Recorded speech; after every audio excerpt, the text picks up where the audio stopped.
Kurigana na urigitani Francis Olesapele uria uratongoria urigitani ucio arauga marongoreirie andu aria mari na njereri thina uria ucungagirira andu aingi kura maitho. We were able to screen about 150 by yesterday.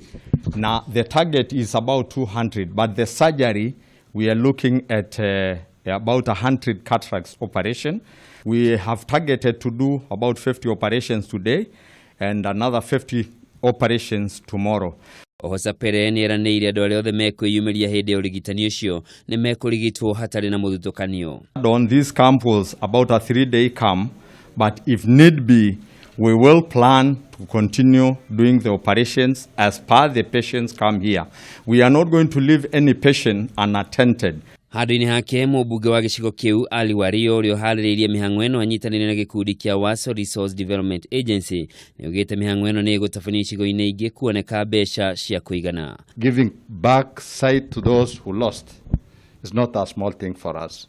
We are here to appreciate you. We are here to appreciate your organization. We are here to appreciate each team member who make this particular event a success. Abdi Hassan wa miaka 60 ni umwe wa aria magunikite na tabarira eno. Mwingo ameenda kwa hospitali mambo yaenda tibwe. Baada ya mwaka mbili ndo ameenda hospitali. Sasa wakati wangu alikuwa mission nishinda kutembea. Ndio amefika hapa. Ndio ameongea ile mheshimiwa Mara ndio anileta hapa. Kurigana na uthuthuria uria wikitwo, njereri ni umwe wa mirimu iria icungagirira andu kura maitho na gikiro kinene thiini wa thi. Handu-ini ha Kameme TV, njitagwo Njoroge wa Kimani.